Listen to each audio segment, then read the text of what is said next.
Boa noite. Evangelho segundo o Espiritismo, capítulo 16. Não se pode servir a Deus e a Mammon. Item 14. Desprendimento dos bens terrenos.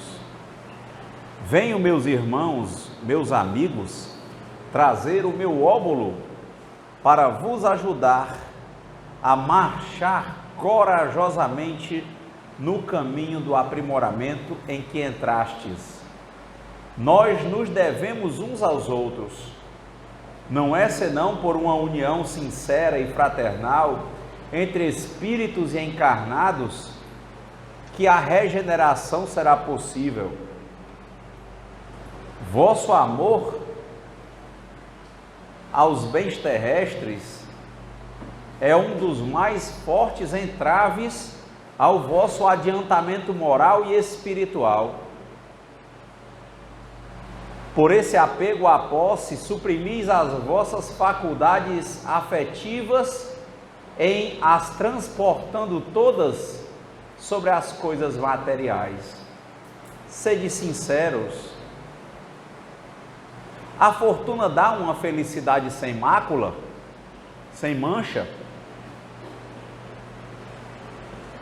Quando vossos cofres estão cheios, não há sempre um vazio no coração? No fundo desse cesto de flores, não há sempre um réptil escondido? Compreendo que o homem que, por um trabalho assíduo e honrado, ganhou a fortuna, experimente uma satisfação de resto bem justa.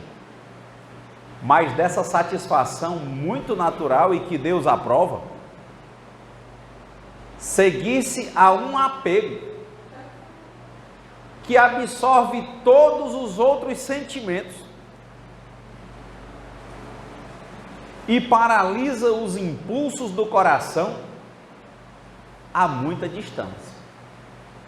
Tanta distância quanto da avareza sórdida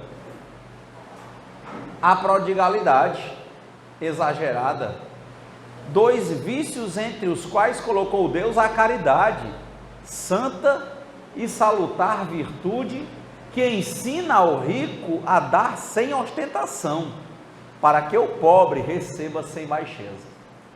Vemos logo que o Evangelho trata de equilíbrio, trata do caminho do meio, o que nós vamos encontrar em várias ideias religiosas.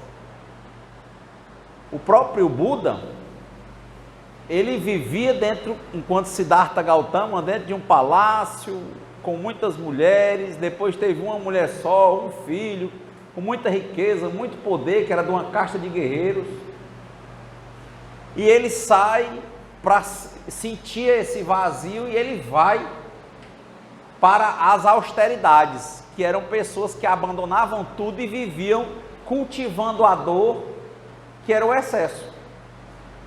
Quando ele fica perto de morrer, muito magro, aí ele percebe que aquele não é o caminho, nem o apego e a vivência na abundância, como se tudo fosse o dinheiro, o poder e as coisas materiais, e também não era a fome extrema, a necessidade. Aí ele fala de uma coisa chamada de caminho do meio, é o equilíbrio. Então, ele começa a refletir sobre isso.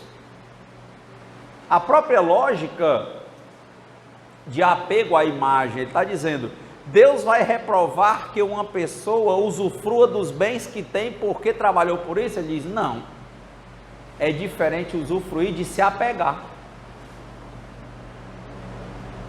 Ele diz: Deus, se você tem, você pode usar dentro das suas necessidades a matéria, e sempre usando e partilhando, sem se apegar. Ele vai dizer que tanto é complicado ser avaro, miserável no sentido de só querer para si, quanto também é muito problemático ser pródigo, gastar tudo o que tem sem ter o que chamam por aí uma reserva prudente. Isso é interessante. Reserva prudente é manter algo que lhe baste para a sobrevivência. Algumas pessoas às vezes pagam aluguel, tem uma reserva prudente, é sempre estar guardado o mês de um aluguel, por exemplo, dentro. Uma reserva prudente, não é para riqueza. Não adianta achar que vai juntar o dinheiro de todos os aluguéis de toda a vida. Isso aí já é o imprudente, já é o apego, achando que vai se defender com o dinheiro, porque não é o dinheiro que vai nos defender. Mas ter uma reserva prudente, como dizia o Jorge Ben, prudência, dinheiro no bolso, canja de galinha não faz mal a ninguém. Prudência. Diferente de achar que toda a segurança está no dinheiro e na canja de galinha. Não está. Ela vai ajudar. Mas se houver apego demais, pode fazer mal. O Gido Krishnamurti fala que tudo que você protege vai ser tirado de você. Porque o que é para ser nosso não tem quem tire, não precisa de proteção, é nosso. Quem é que rouba nosso ar? Marcos. E quem é que consegue viver aqui 3 minutos sem ar? É precioso. Agora, se eu protejo, acho que minha riqueza, minha defesa, minha segurança está nos bens materiais, sempre a vida vai querer me ensinar que alguém quer o que eu tenho. É porque não é meu. O problema é, como diz o Tolstói, a gente que sempre que olha para uma floresta só vê lenha para a fogueira dele. Quantas pessoas na própria relação, na questão do amor, não sabem amar de verdade, não sabem ver o amor, falam de disponibilidade ou indisponibilidade, mas não é a disponibilidade ou indisponibilidade, o que elas querem é a pessoa para elas, e ninguém nesse ponto é de ninguém. Nós somos, dizia Paulo, fostes comprado por um bom preço, não vos façais servos de homens. Nós somos religados e criados por Deus. Pronto, esse aí. Com as pessoas é relacionar-se não por necessidade, porque honrar a família, honrar as pessoas não deve ser a nível de segurança, porque isso é avareza. Nós estamos com as pessoas porque gostamos. Será? Será que nós temos honestidade aqui para pensarmos se realmente nossos relacionamentos nós estamos mantendo eles porque de fato gostamos e honramos, ou porque nós já estamos achando que estamos guardando na poupança? Quando a gente adoecer, vai ter quem cuidar da gente. É bom com os amigos porque acho que eles vão ficar devendo favor e diz, deva dinheiro, mas não deva favor, porque nunca paga, é difícil, sempre falta algo. São reflexões que nós temos que fazer para que o rio flua, para que as coisas fluam, para que a vida aconteça, que a gente saiba passar por uma floresta e deixar a floresta lá. Se ela nos dá sombra, nos dá alimento, mas levar a floresta para nós, como nós vamos poder fazer isso? Principalmente arrancar e tocar fogo em toda a floresta, num dia não haverá mais floresta.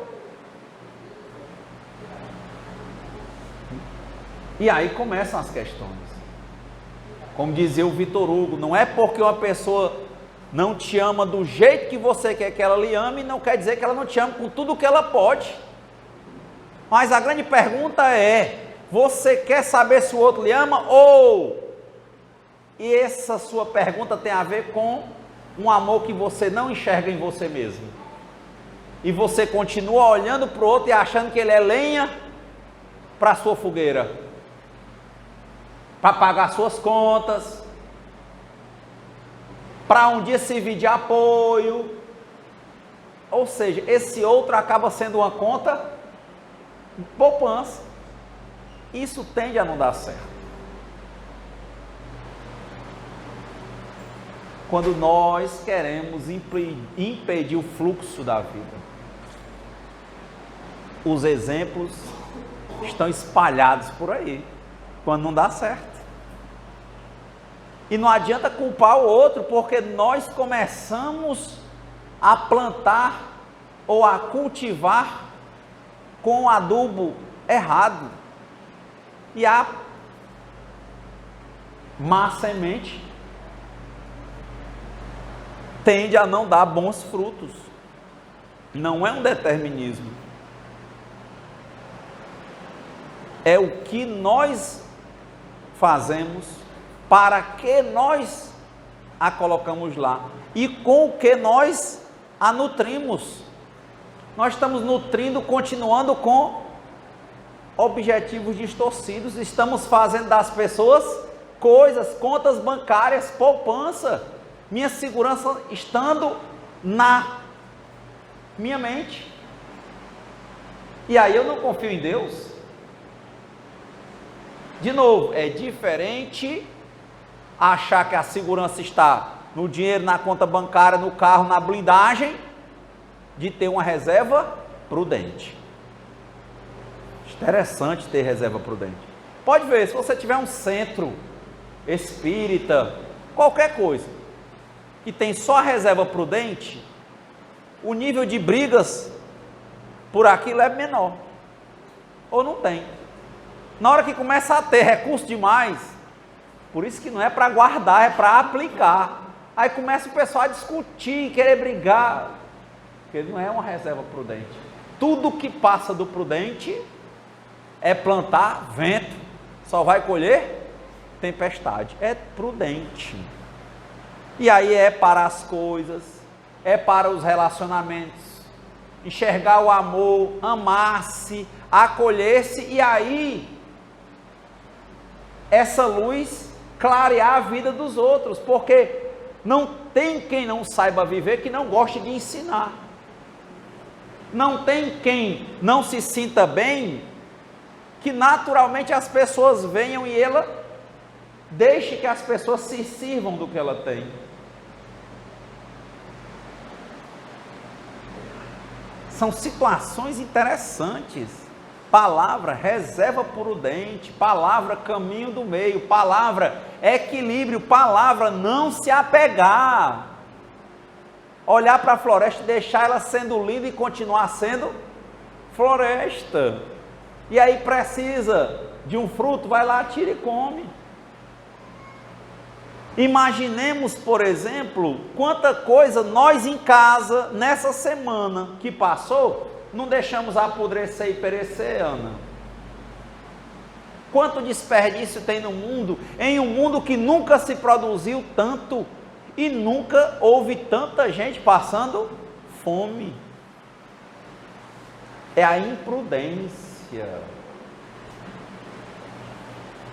Quando nós não vamos pelos valores espirituais, que são imortais, permanentes, porque o Criador é permanente, mas nós e a matéria somos impermanentes, somos passageiros.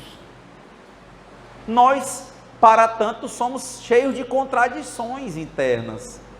Por isso que lá no taoísmo eles têm o yin e o yang. É tipo um peixinho assim dobrado, preto, outro branco, aí o preto tem um pontinho branco, o branco tem um pontinho preto, para dizer que nós, enquanto seres criados, temos contradições, mas podemos buscar o equilíbrio. Muito simbólico, eles às vezes você pega uma pessoa, bota uma mão aqui, ó, aquela posição de oração, pega a mão esquerda, levanta, pega a mão direita, levanta. O que é isso? É o espiritual e o material. A pessoa diz, olha ali um santo, disse, eu não sou santo, porque eu estou cheio de contradições e conflitos, mas eu estou buscando a religiosidade, religar-me com o Criador, vencer, transformar as minhas contradições, mas eu tenho que enxergar que elas existem. Que até o Cristo, quando disseram, bom mestre, ele disse, bom é Deus. Diz, ó, eu tenho as duas coisas: a riqueza e a pobreza, a saúde e a doença, a alegria e a tristeza, a matéria e o espírito. Agora, onde é que eu acho o meu equilíbrio? Trabalhando o equilíbrio na matéria, muito concentrado na matéria, muito atento ao presente, ao que eu estou fazendo, aos compromissos que me surgem, e não esquecendo, tendo uma base muito forte para cima, por exemplo, simbolicamente, na questão espiritual, em Deus. Quem já viu o triângulo equilátero? É aquele triângulo que é de 3 pontas, não é isso? Um triângulo, 3 ângulos. Só que todos os 3 lados são iguais. Se você pensar um triângulo equilátero como uma pirâmide, a base no chão é muita base onde eu estou, mas eu não esqueço que a ponta é o quê? Eu tenho que pensar em Deus, nas questões espirituais. Elas é que vão dar meu equilíbrio. Eu tenho que estar no presente, mas não esquecer que existe Deus. Eu estou encarnado, tenho que comer, tenho várias contradições. Estou presente, mas não esqueço que tem Deus. Que essa vida é passageira, que essa vida é de provas e expiações para me ensinar que eu sou um espírito em evolução, que eu sou imperfeito. E a perfeição eu vou buscar olhando para cima. É o Engenheiros do Havaí, aquela banda, quando ele fez um disco chamado Papa é Pop, o símbolo era exatamente o Yin e o Yang. E ele fala exatamente isso, com a cabeça nas nuvens e os pés no chão. É uma pirâmide.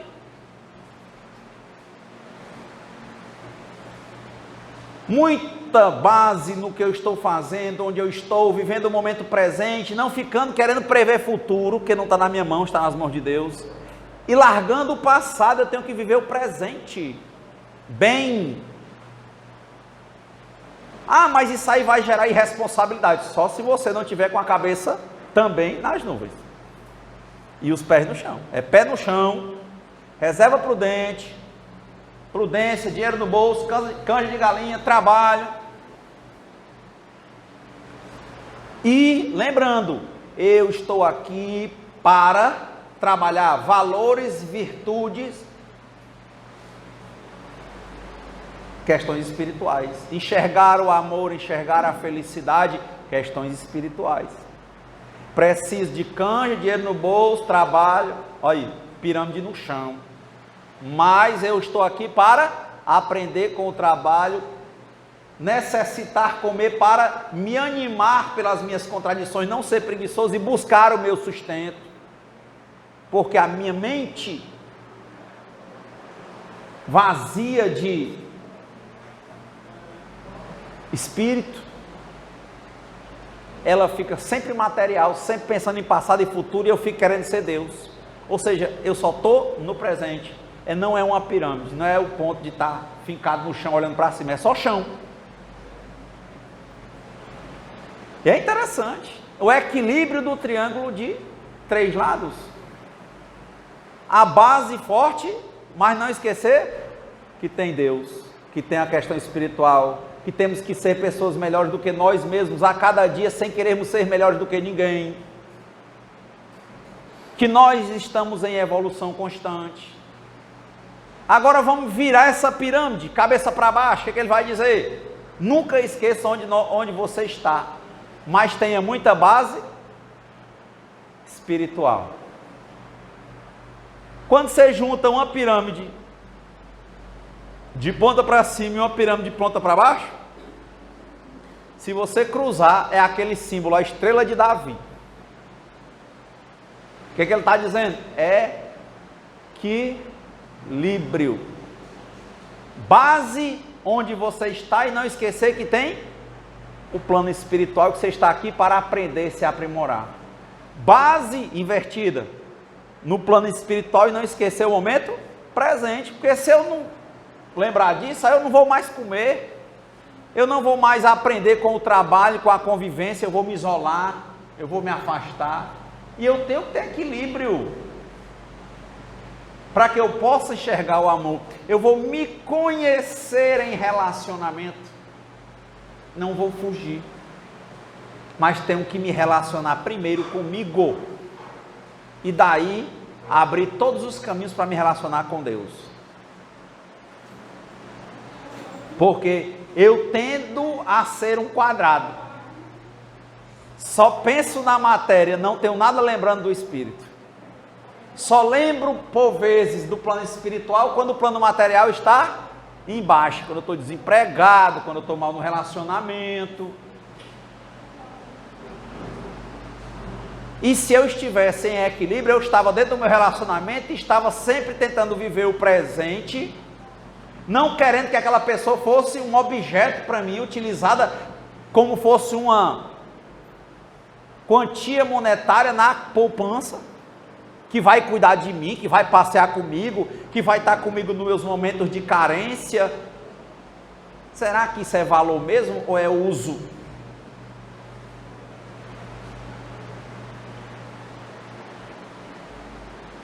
Será que nós não fazemos isso? Não desperdiçamos comida, não temos reservas imprudentes que nunca cessam.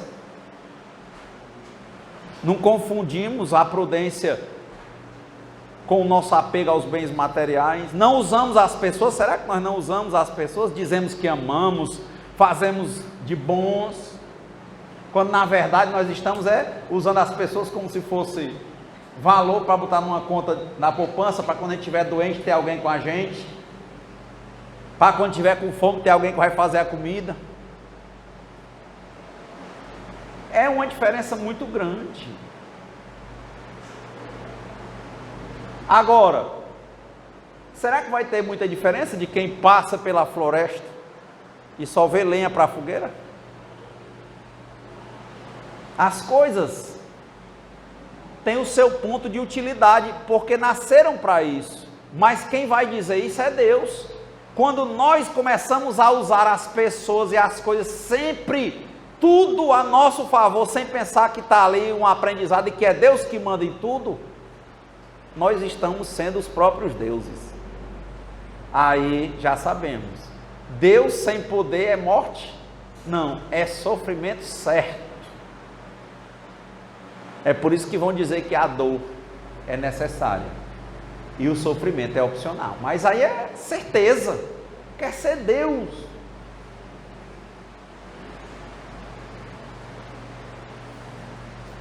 Criticar os outros, mandar na vida dos outros. Os taoístas dizem: tudo aquilo que você critica no outro é resultado de algo que você não resolveu dentro de você. Será que nós vivemos e deixamos as pessoas viverem? Ou nós continuamos assim ainda apegados, olha aí, ao nosso eu pequeno, esse eu materialista, esse eu quadrado, querendo ditar a vida dos outros? Isso é interessante. Quando nós chegamos, por exemplo, observamos ali aquele livrinho simbólico, O Pequeno Príncipe. Um dia, caiu lá no planetinha dele B612, uma semente que virou uma flor. Ele tinha alguns pequenos vulcões que ele limpava, tinha um carneiro, e tinha essa flor.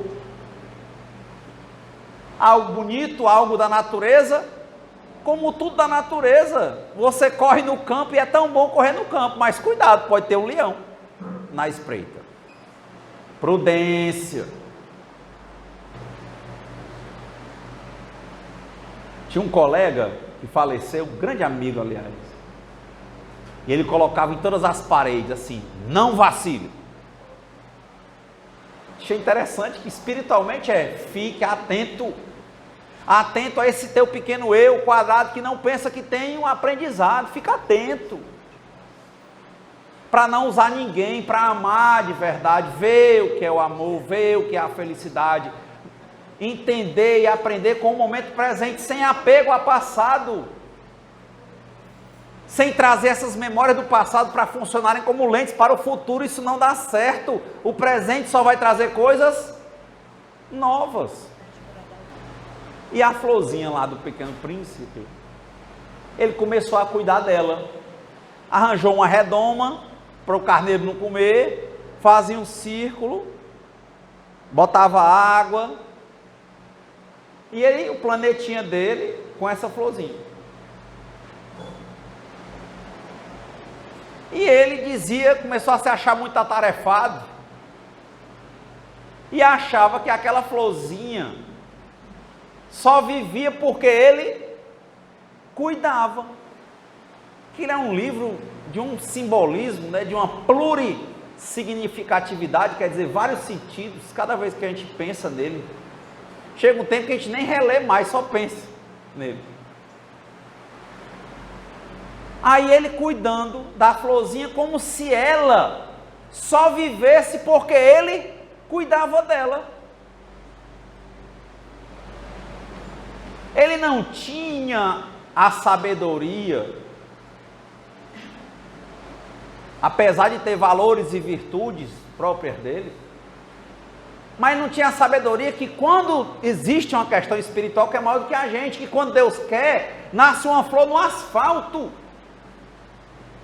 E quando Ele não quer, a gente compra a melhor semente, bota o melhor adubo, agoa todo dia e acontece alguma coisa e ela não prospera. Porque a gente não está seguindo, a gente ainda não entendeu o que é que Deus quer de nós, o que é o fluxo da vida. A gente está indo contra a corrente e não sabe. A gente está querendo segurar o rio e não sabe. E está achando que pode segurar. Quem é que segura uma força na natureza? Sempre a água vai para baixo e sempre o fogo vai para cima, ponto.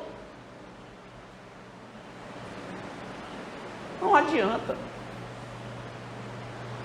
E aí chega uma hora que dentro do apego dele a ele descreve a florzinha como se fosse orgulhosa. Aí ele vai falar com ela como se ela precisasse dele. E ele dizendo que vai fazer uma viagem então. Quando ele chega se supervalorizando para ela, porque ela se sentia sempre como a importante. Ao invés dele deixar de olhar para ela como espelho, se enxergasse e continuasse o amor que ele tinha por ela, sem apego, sem endeusamento, sem supervalorização, ele meio que ameaça ela que vai embora. O que é que ele pensa? É uma manipulação. Ele pensa que ela vai chorar, se desesperar. Quantas vezes nós não estamos aí na vida, cuidando de filho, de marido, e achando, morrendo de fazer as coisas sem ser uma reserva prudente, porque a gente tem que deixar isso para aquele, para o neto, que se eu morrer, meu filho não vive. Vive. Isso é a maior tristeza dos espíritos apegados, porque ele pensava que quando ele morresse, a mulher não arrumava outro. Arruma. Que o filho ia chorar até morrer, não morre. Cada um dentro do que é. Mas quantas vezes nós estamos nos auto-escravizando porque nós nos supervalorizamos?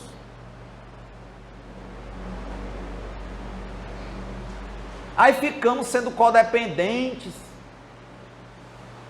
dizendo que é porque nós somos úteis, porque aquele menino não fez isso, aquela não fez aquilo, quando na verdade a gente está escravizando ele. E quem escraviza é escravo, porque a gente só vive por não se amar, por não se perceber, por não ter um centro, por não entender que tem algo maior que a gente fica se alimentando doentemente da carência do outro.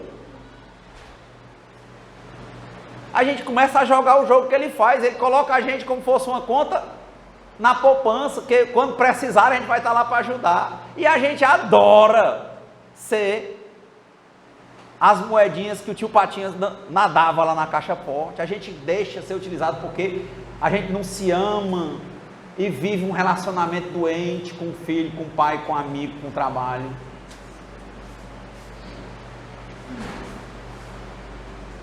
Mas a vida é interessante. Quando a gente acha que não vive, que o pessoal não vive sem a gente, ela vai tirar a vida da gente, ou a gente adoece. Aí a gente começa a ver que o povo vive sim, vive. Porque eles não estão vivos por causa da gente. Existe uma lei, existe um Deus que faz eles viverem. Ensina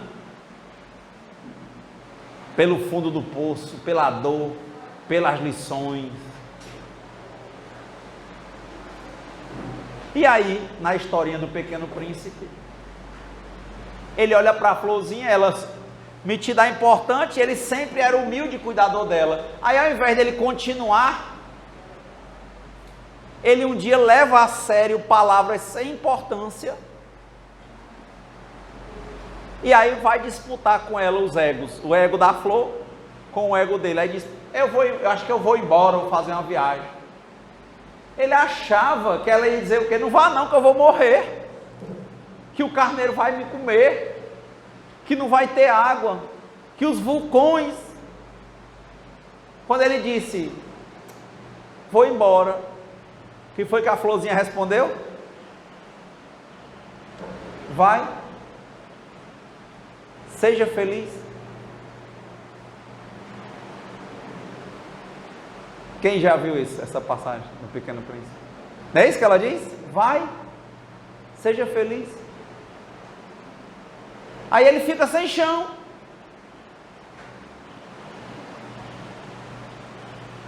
Aí ficou sem cara. Como é que ele dizia que não ia? Quantas pessoas estão querendo nos utilizar e quantas vezes nós estamos nos deixando utilizar e quantas vezes nós estamos utilizando as pessoas nessa coisa de transformá-las em dinheiro, em poupança para servir para a gente de alguma coisa? Cuidado. Nós não somos deuses. E a vida tem um ciclo próprio, tem uma lei, os indianos chamam isso de Dharma. Quem quer romper essa lei cria karma. Aí entra no Sansara. Vai doer e vai doer de novo, doer até aprender. E isso pode levar um tempo considerável de dor. Porque nem todo mundo vai como Paulo. Na primeira queda cego do cavalo, cai no chão e diz, Senhor, o que queres que eu faça? E vai fazer. É por isso que, ao invés de aprendermos com a dor, nós sofremos, porque a gente continua brigando, continua querendo ser Deus, continua querendo colocar o pessoal imprudentemente como se fosse objeto ou dinheiro numa conta de poupança. Não fazemos a nossa parte ao nos encontrarmos e queremos guardar as pessoas para serem nossos bens. Nada vai nos segurar. Quem nos segura é Deus. E para que Ele nos segure, nós, aí é o livre-arbítrio, temos que permitir. Porque se nós não permitirmos, na hora da dor, nós não vamos aprender, vamos entrar em depressão e vamos enlouquecer antes de morrer. E se a gente aprender, a gente se transforma. Nós nos transformaremos.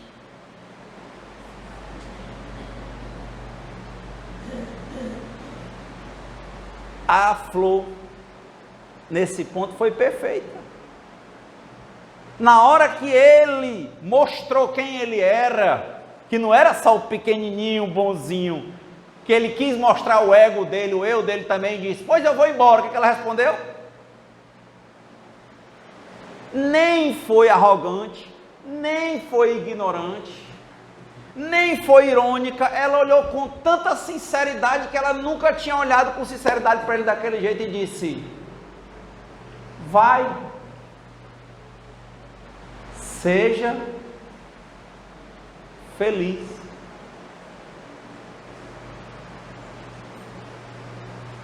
E quanto ele andou, e quanto ele sofreu até ele entender.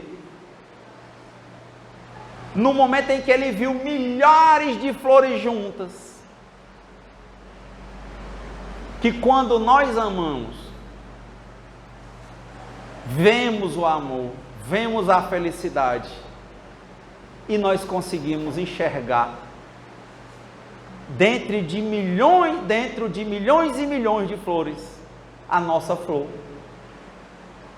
Mas ela não pode ser nem trocada, nem usada, porque ela vai dar resposta, não por ela, pela natureza das coisas.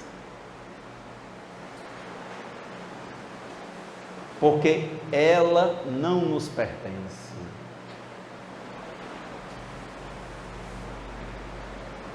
Estar com alguém é uma grandiosa oportunidade de crescer espiritualmente. Qualquer pessoa, por qualquer tempo, porque quem vai dar esse tempo é o Criador. Não é porque alguém não me ama do jeito que eu quero que me ame, que essa pessoa não me ame com tudo o que ela pode. Quem diz isso? Vitor Hugo. Mas de novo, eu não posso fazer das florestas todas lenha para minha fogueira. Não posso. E toda vez que eu quero fazer isso, o que é que eu gero na pessoa? Nada. O que é que ele gerou na florzinha? Nada. Agora o que é que eu gero em mim, Sérgio? Dor. E digo que quem gerou foi a pessoa, mas quem gerou a sua dor? Foi você. Quis algo imprudentemente.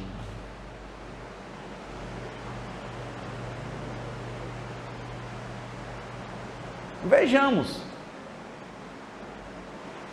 E foi a coisa mais interessante. Final do Pequeno Príncipe, o que ele faz? Ele entende que o canto dele era lá, mas que não era como ele queria. A escolha dele era se desenvolver, amar e assumir as responsabilidades que se lhe apareciam, se lhe apresentavam, mas não mandar nas coisas, não ser o dono. É interessante que o nome do livro é O Pequeno Príncipe, poderia ser O Pequeno Rei. É porque ele está em amadurecimento. Nem todos os príncipes viram reis.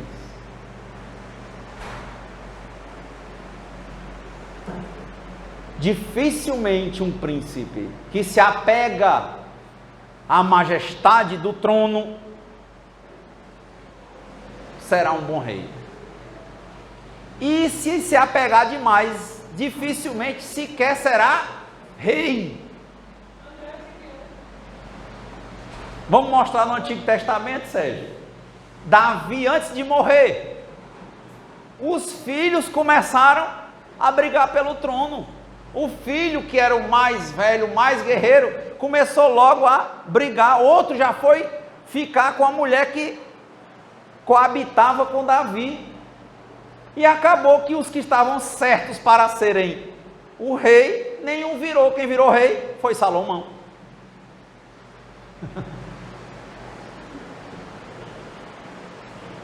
Apego.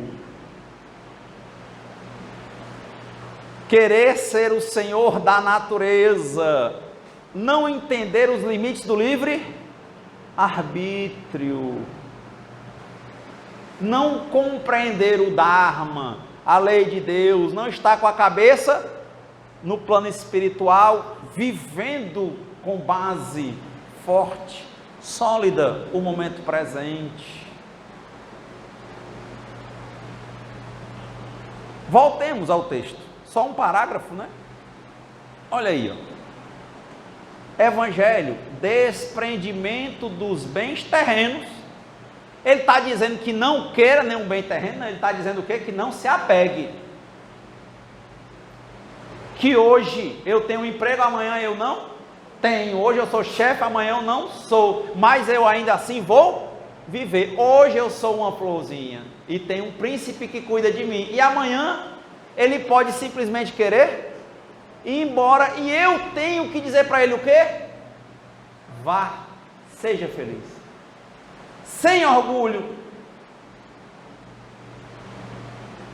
Seja feliz. Porque quem ama, liberta. Olha aí. Venham, meus irmãos, meus amigos, trazer o meu óbolo para os ajudar a marchar corajosamente no caminho do aprimoramento. Para que eu me aprimore, eu tenho que ter grande compreensão. E para que eu tenha compreensão, eu tenho que ter atenção. Nós nos devemos uns aos outros. Não é senão por uma união sincera e fraternal entre espíritos e encarnados que a regeneração será possível. Olha aí, ó, união sincera, não é a união com outra pessoa, porque eu estou vendo nela a floresta, lenha para minha fogueira. Eu me uni com a pessoa porque eu quero que ela seja lenha para minha fogueira. Olha aí, as palavras no Evangelho são fortes, mas passam sutilmente. Ele diz, eu quero falar para vocês da união sincera e fraternal entre os espíritos. E uma pessoa veio me perguntar outro dia, Renato, esse Evangelho estava falando de bens materiais, você está falando de gente, de relacionamento com gente. Olha aí, ó. A preocupação maior nunca vai ser os bens materiais, porque eles são passageiros totalmente. A questão é com o que fica, que é o aprendizado, é o aprimoramento com a relação. Mas, de novo, temos que nos questionar se temos relações sinceras. Ou se estamos esquecendo que tem um poder superior a nós e querendo ditar como é que tem que ser. Aí seguimos para o Evangelho de novo. Vosso amor aos bens terrestres é um dos mais fortes entraves ao vosso adiantamento moral e espiritual. Ou seja, você, eu, nós nascemos para nos aprimorar e nos desenvolver, para prosperarmos, desde que nós sigamos o fluxo da vida, acreditamos que existe algo maior do que nós, não existe acaso. O problema é que nós, por vezes, esquecemos disso e achamos que somos deuses e entravamos a nossa vida.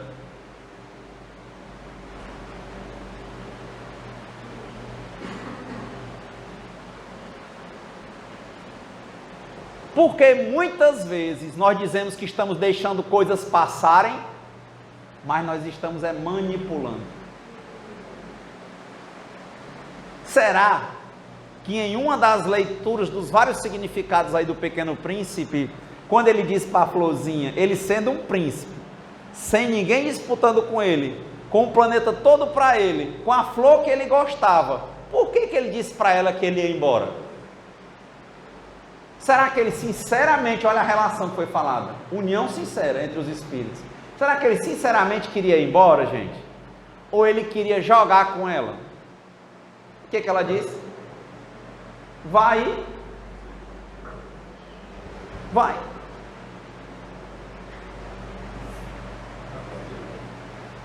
Por quê? Como é que um príncipe, de uma coisa que é dele, ninguém tiraria, que ninguém disputaria, que ele gostava de lá, não é isso não? Tomou a sério palavras sem importância e fez uma jogada dessa, de partir. Aí, ó. Será que ele não estava exercitando um padrão de controle? Mas para quem é o Evangelho?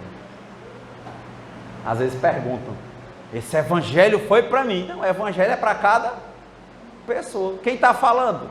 Primeiro, sou eu, então ele é primeiro para mim. Porque no Evangelho nós vamos nos enxergando, vamos vendo o que é que os Espíritos estão querendo falar. Ele não pode ser o Renato falando para seu ninguém. É o Renato falando para o Renato. Agora, quando as outras pessoas olham para o Renato, lembram de Paulo. Ele diz: quando eu era menino, falava como um menino, não é isso? E agia como um menino. Quando deixei de ser menino, deixei para trás as coisas de menino, pois somos como um espelho em enigma. Ou seja, quando olhar para o Renato, olha para quem? Para si próprio, só para o espelho. É por isso que o Evangelho calha. E eu tenho certeza que ele não calha do jeito que eu estou dizendo para muitos. Cada um tira a sua própria interpretação.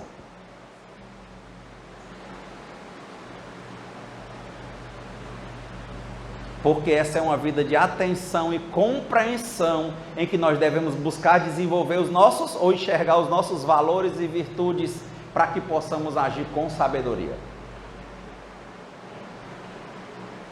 Aí ele continua: por esse apego à posse, suprimis as vossas faculdades afetivas.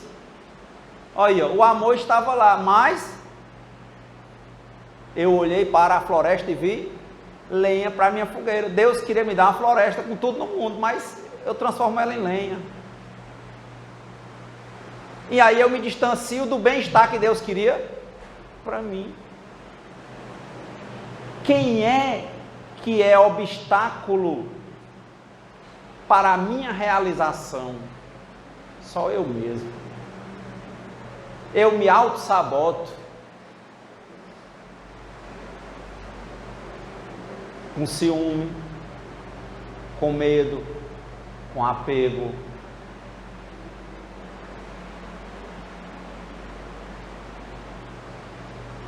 Sede, de novo, sinceros. Estamos no Evangelho, ele é individual. É para o Renato ser sincero com vocês? Isso não interessa. É para o Renato ser sincero com o Renato. E cada um aqui que escuta, puxa o Evangelho para a sua própria vida e seja sincero. Pronto, entendeu o recado dos Espíritos. Honestidade absoluta. Porque ninguém engana a Deus. Isso é religião. Religar-se. Viu? Ele falou no primeiro parágrafo, ó, união sincera e fraternal entre os espíritos. Aqui ele dá um ponto e diz: sede sinceros. Aí dá um ponto e vírgula. Não dá para entender Evangelho olhando para os outros.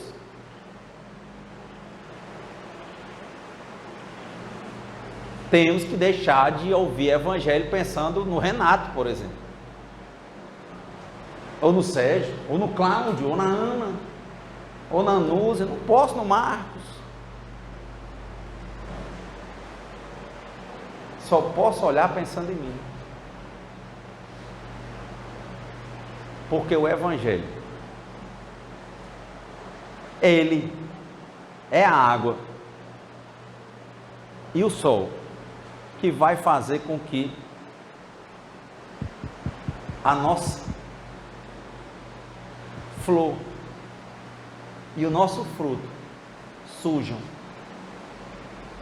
Se a gente colocar pouca água ou água demais, pode não surgir fruto, pode não surgir flor, pode não acontecer nada, mas nós precisamos ter equilíbrio. Não tem como ter equilíbrio se nós não formos sinceros. Se nós não nos encontrarmos e dissermos: eu tenho inveja, eu tenho ciúme, eu tenho raiva, eu tenho medo, mas não alimentar isso, mas dizer: eu tenho.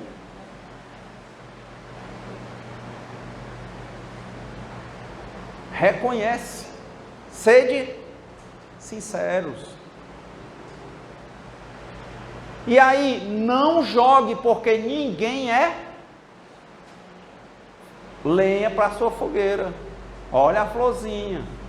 Olha quem acha que o povo só vive sem e Deus vai tirar a vida e mostra. Não, o povo vive sem você sim.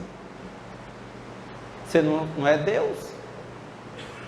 Você faz parte. Nós podemos ser o todo. Uma gota de água de chuva, quando se junta com o oceano, ela é oceano. Quando nós seguimos a nossa vida, fazemos a nossa parte, entramos no fluxo da vida. Deus ou a vida assina e diz: vai que eu vou contigo. Aí para a natureza não tem quem segure. Se ainda o projeto que nós temos não foi assinado pela natureza, ou seja, as coisas não estão acontecendo, fluindo, é porque provavelmente a gente está apegado a algo, querendo ser Deus, segurando o rio, apodrecendo a água ou nadando contra a corrente.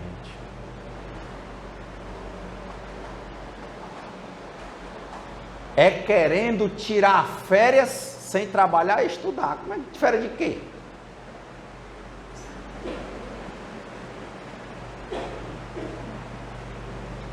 Tinha uma passagem muito interessante no nosso lar. Tinha uma senhora que todos os desígnios que colocavam para ela, ela reclamava. E ela dizia que era tudo na vida dos filhos, ela estragou os filhos, na parte que a tocava. E aí chegou um momento que ela desencarnou. E ela toda hora, ai meus filhos, aí botava as atividades para ela na colônia espiritual e ela não topava. Cansava no final, o Clarencio, sem orgulho, sem nada, colocou ela nos campos de descanso e tranquilidade, não foi? Ela foi lá falar com ele, ali é muito ruim, não tem nada para fazer. Ela disse, eu lhe botei onde tinha o que fazer, a senhora reclamava, eu lhe boto onde não tem nada, a senhora reclama. É o que eu estou dizendo, nem trabalha, nem estuda e quer férias. É isso. E Deus dá, não dá não? Às vezes, sem essa base, está cansado, fica sem trabalhar. Às vezes,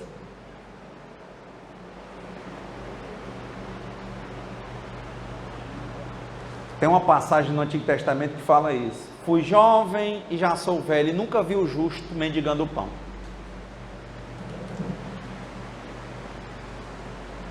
Abre o livro do Emmanuel, ele diz, perguntam ao Chico Xavier sobre crise, e o Chico diz, crise? Mas nossas mesas são tão fartas, se nós soubermos dividir o pão. E o Emmanuel diz, será que realmente o problema é de trabalho? Ou é porque a pessoa, de novo, só olha para a floresta e quer lenha para a fogueira? Só quer que a pessoa ame do jeito que ela quer que ame, só quer o trabalho do jeito que ela quer? O trabalho, ela não aceita nada, ela é Deus.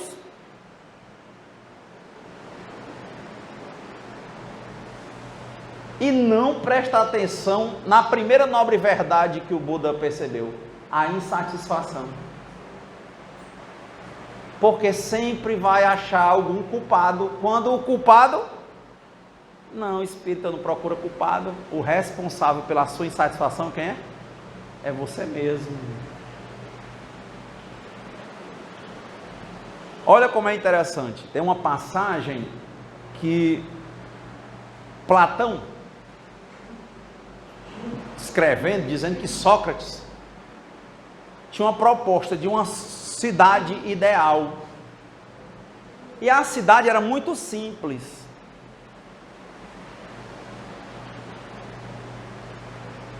Perguntaram a um dos que estavam lá, né, seguidores do Sócrates, perguntou a ele, né, Sócrates, cidade é essa?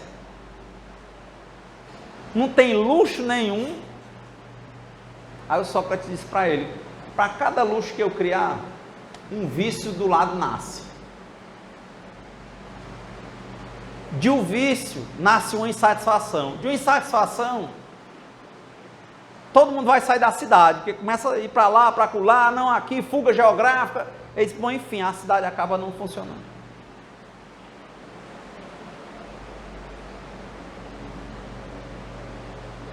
Porque quando o Buda percebeu, ele disse 3 nobres verdades. Ele disse, a primeira é a insatisfação. A segunda é a doença, a velhice existe, a doença e a morte.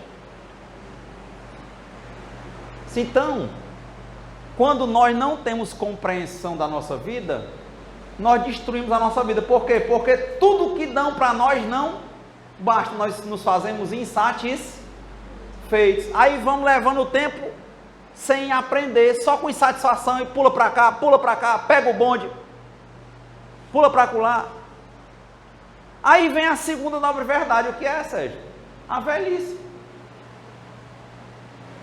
a doença e depois a morte. Só o que não teve foi vida.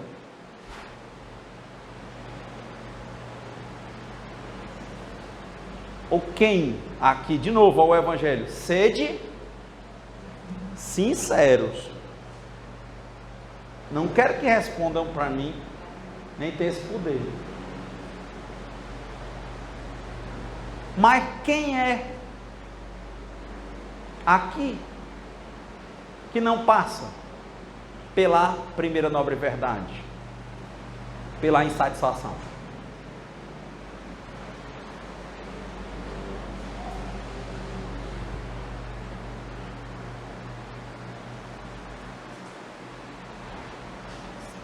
Ninguém passa.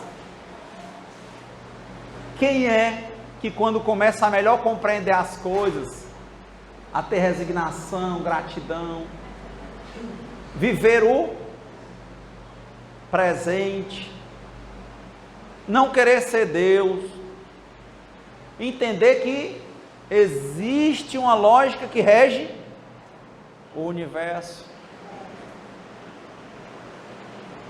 e que quando vê,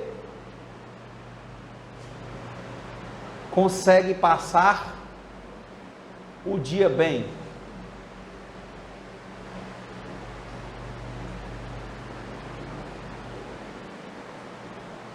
Mas quando a gente se distrai, a gente tende a ser insincero, dizer que as coisas não têm graça porque não são do jeito que a gente quer.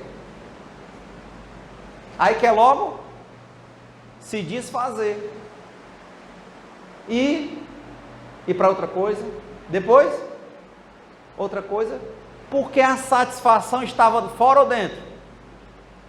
É dentro. E a insatisfação estava fora ou dentro? É dentro. Mas, de novo, enxergar que os problemas do mundo estão dentro de nós tem que ter muita sinceridade, tem que ter muita honestidade, tem que ter muito Deus no coração, tem que a pirâmide estar muito na base e lembrar muito que existe um plano espiritual.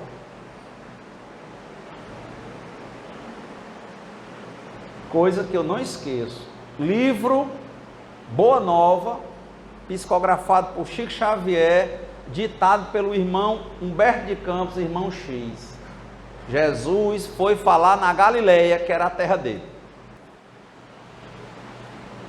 O pessoal que conhecia ele desde menino começou a criticar e dizendo, mas esse menino era o filho do carpinteiro, esse menino é pobre, como é que pode? Esses rumo de homem aí seguindo, e ele falando para as multidões, e falando de Jesus, só pode ele ser um testa de ferro, só pode ter alguém aí que ele está representando. E aí tome crítica, de novo, tudo que eu critico no outro tem a ver com algo que eu não resolvi dentro de mim. E tome falar, e os apóstolos, enquanto Jesus falava, começaram a questionar essas pessoas, querer dar resposta, se defender, defender Jesus, e um pedaço estavam brigando com o povo. Quando encerrou tudo, Jesus terminou, foram caminhando. Aí começaram a falar alto, né, que tinham defendido Jesus, para ver se Jesus ouvia, né? E Jesus ouvia e calado ficava. Teve uma hora que Pedro não se aguentou, se aproximou de Jesus e disse assim: mestre, você ouviu que o pessoal estava falando, os homens maus, essas pessoas, né, são muito cruéis, falando do Senhor, o Senhor é um homem tão bom, mas nós não deixamos ele falar do Senhor sem resposta, nós lhe defendemos e tudo. Jesus continuou calado. Aí teve uma hora que Pedro olhou para ele e disse: e aí, o que o senhor acha? Nós não fizemos certo, não? Aí Jesus olhou para ele e disse assim: quem disse, Pedro, que eu vim para cá com a pretensão de agradar a todo mundo? Eu vim para cá, Pedro, para tentar desenvolver, como diz, regar, né? Cultivar o reino de Deus dentro do coração de cada pessoa. Você já cultivou o reino de Deus dentro de você, Pedro? Aí Pedro saiu. E diz: eu não tenho essa pretensão de agradar todo mundo, porque aí eu estou deixando de servir a Deus. De novo, é o apego à imagem, a respeitabilidade, que vai gerar uma falta de atenção, uma incompreensão e uma falta de sinceridade, passar a culpa para o outro. Concluindo o Evangelho, semana próxima passada falamos do rei e do sábio, né, que foi lá para o palácio do rei, que ele entregou. Essa semana, eu visitando o interior, fui visitar uma pessoa que estava muito debilitada, 80 anos, não tem mais lucidez, está muito magro, comendo só por sonda, e eu vi as pessoas chegavam e diziam assim: olha aí, que tristeza, que tristeza. Aí eu lembrei da trave no olho, que tristeza, que tristeza. E eu lembrei da história lá do sábio, né?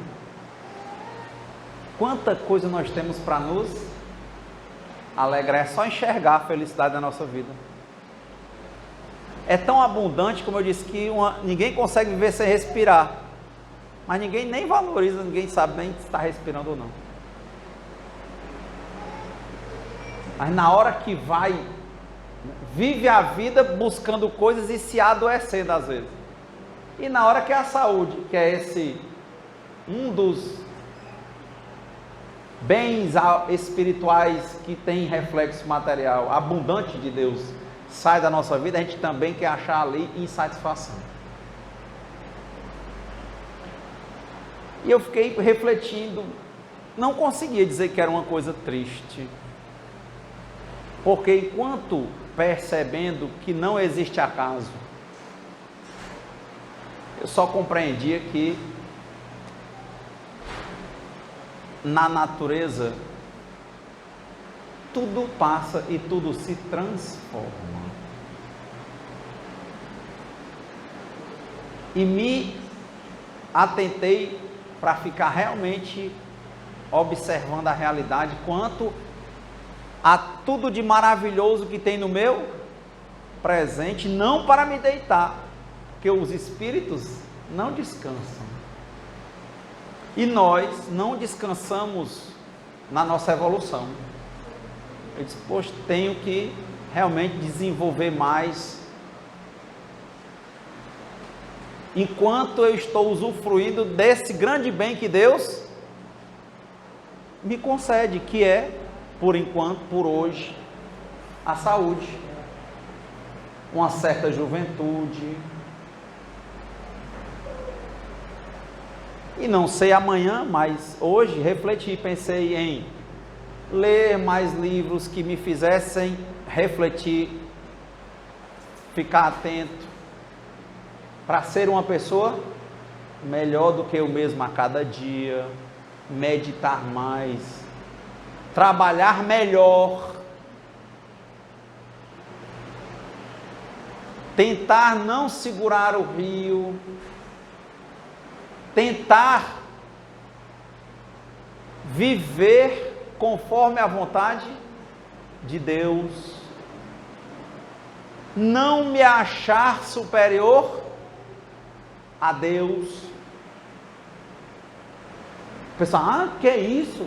Mas toda hora que eu quero usar alguém como conta, ter segurança no meu, apenas no meu trabalho, no meu dinheiro, nas minhas coisas, eu estou sendo Deus. Não estou fazendo a minha parte, não fazer a minha parte. Então aqui não traz no Evangelho nenhuma reflexão de dizer, sou bom, sou perfeito, somos bons, somos perfeitos, mas traz uma percepção de que precisamos ser sinceros, ficar mais atentos para nos compreendermos e nos desenvolvermos. Estamos em constante aprimoramento. Não há aprimoramento se não houver compreensão. Ter a humildade de aceitar. E como eu pretendo levantar amanhã, eu encerro o Evangelho de hoje, dizendo: Deus, levanto para cumprir a sua vontade, e que seja sempre feita a vossa vontade antes da minha. Que eu enxergue o amor e possa libertar, que eu possa deixar de usar as coisas, as pessoas, e que eu realmente flua no fluxo da vida. Muita paz, boa noite.